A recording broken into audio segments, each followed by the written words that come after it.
1918-ci il martın 30-undan aprelin 3-ünə qədər bu soyqırım baş verib. Bakı Soveti və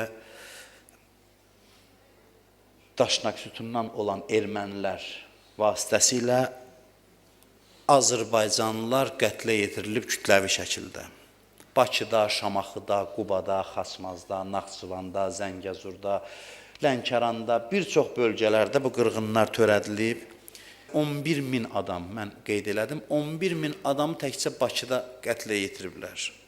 Şamaxı haqqında mən oxuyurdum, 13 dənə məhəllə məscidini od vurub yandırıblar. Məşhur indi Cümə məscidi var, indi təmir olunub, çox qədim məsciddir axı.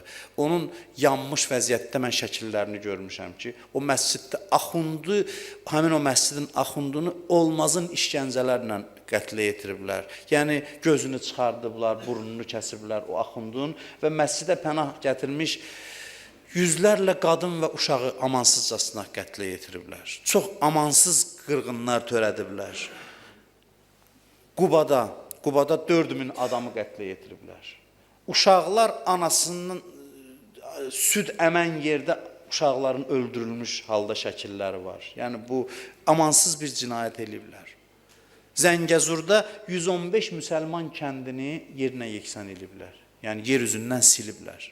8.000-ə yaxın adamı qətlə yetiriblər. Və bütün bunları da bolşeviklərin və Britaniya diplomatlarının dəstəyi ilə ediblər. Yəni, elə o zamanda, bu zamanda həmişə dəstəyi kənarda tapıblar və Azərbaycan xalqına qarşı bu soyqırımı həyata keçiriblər və bu soyqırım bugünə qədər də davam edir və bizim qan yaddaşımızdır. Gərək bu yaddaşımız həmişə təzələnsin, bunu yaddan çıxartmayaq. Tarixdən ibrət almayan xalqın heç bir gələcəyi yoxdur. Xüsusilə də aprel şəhidlərinin il dönümü ərəfəsində bu şeyləri xatırlamaq yaxşıdır.